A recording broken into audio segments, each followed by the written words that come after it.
With regard to the numerous questions that I've received, and I presume I'm going to continue to receive today, so then I can answer it inshallah just in one go.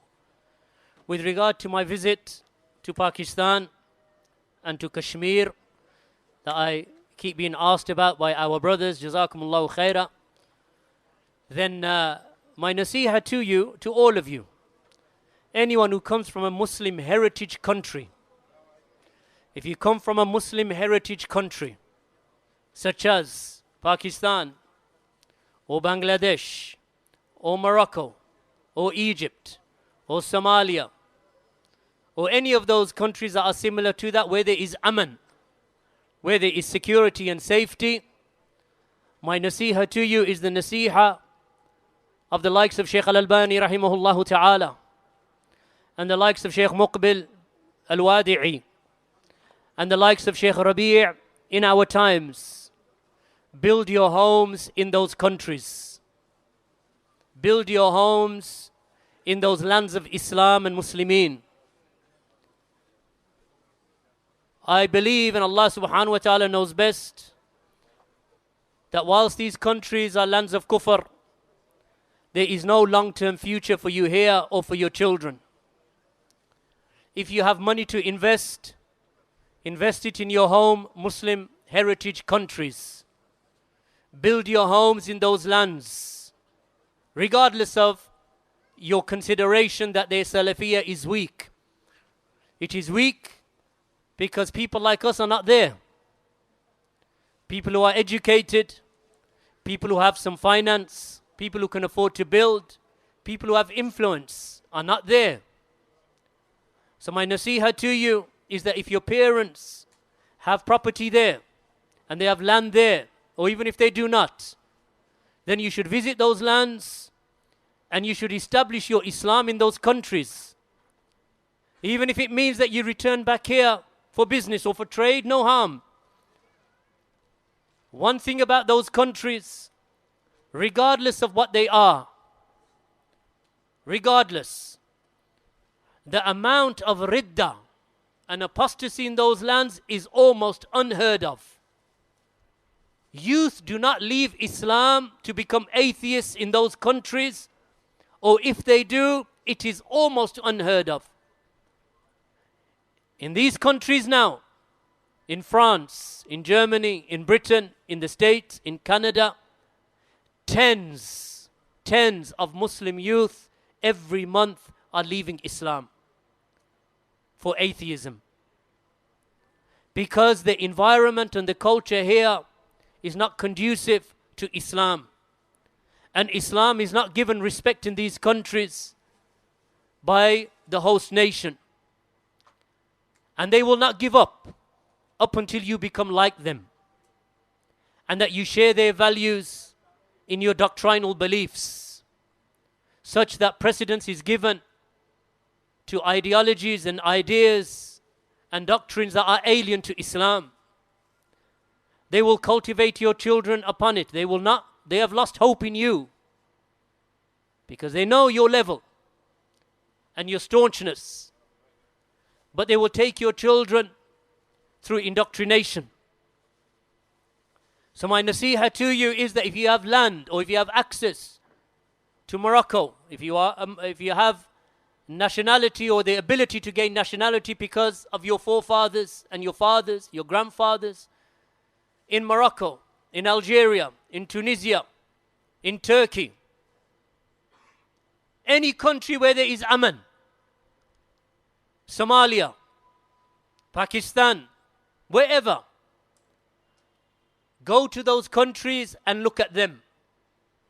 Take your wealth and invest in those countries in land and property, and make your way back to those countries and return here for trade, no harm. Those are the countries, barakallahu feekum, that deserve, as Shaykh Al-Albani rahimahullah ta'ala used to say, return to those lands.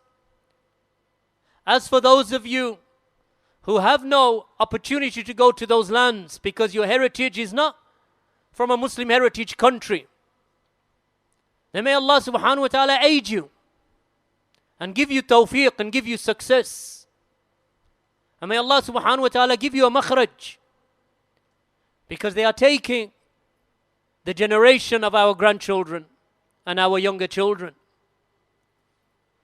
And what they are doing is relentless. It is not stopping. It is relentless and it is continuing, and they are not stopping. Laws are changing. The environment is changing. The lands that I travel to, there is Islam. And walillahi alhamd, there is Salafiyya. The Salafiyya of Sheikh Rabi' and Sheikh Al-Albani and Sheikh Ibn Baz and Sheikh Al-Albani is present. Just like it is present here, it is present there. And I know from speaking to my respected brothers from Somalia, it is present in locations throughout Somalia. And there is peace and there is safety in those lands. And there is no Islamophobia. And there is no one who is giving you dirty looks, and there is no restriction in your travel. Unlike this country, as soon as you leave the Muslim areas where the Muslims live, that your families, your wives and your children do not feel safe. And they are not safe from rebuke and attack and abuse. I do not say pack your bags and leave. That is not my intent. My intent is visit. Make a connection. Take your children. Make a connection. I do not say, like those who do not plan do, that they get a flight, they go out there, and in within months they are back. And they say, I couldn't survive. Of course you can't survive because you haven't prepared. Prepare yourselves. Visit, and visit regularly. Any land where you have the ability to remain permanently because of your nationality. Albania, Bosnia. These are Muslim majority countries. Easier for those who live in North Africa. Easier for those who live in the subcontinent, those Muslim subcontinent I'm talking about, like Pakistan and Bangladesh. Go, barakallahu feekum, go and visit your relatives, stay with them. Look at the environment. Then come back and work hard. Gather your wealth and buy land and build your homes and visit there regularly, such that over a period of time that you will settle in those lands. And Allah knows best, but there is no future for the Muslims here, meaning those who wish to practice their religion for generations to come. It is becoming more and more difficult here. Those who have to remain, they have to remain, and we build there. And this is why we are building masajid and schools and that,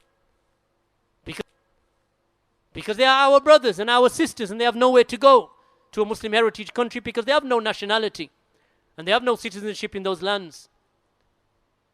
So they are our brothers, and we feel for them like we feel for our own families. So we will not abandon them. In generations to come, there is nothing like a Muslim heritage country. They don't leave their religion. They do not, even if they sin, they do not leave their religion. Even if they are fusaq, they do not leave their religion. In this country, they begin to sin, and within months, they are atheists. And you've seen it. Many of you know people are falling into that in this country, and in France, and in Holland, and in Belgium, and in America, and in Canada. Because there is a spread of an ideology that is alien to Islam, and they want our children. Not all of them. I don't say that there is a conspiracy. But I say that Muslims, if you have homes in those countries, why not build them? They have a haqq over you. You have ability, you have skill, you have education, you have wealth. So build the Muslim countries, barakallahu feekum. So I know that these questions, since I've been back, I've been asked several times. So rather than telling individually, I tell you all, barakallahu feekum. وجزاكم الله خيرا والحمد لله رب العالمين وصلى الله على نبينا محمد وعلى آله وصحبه وسلم.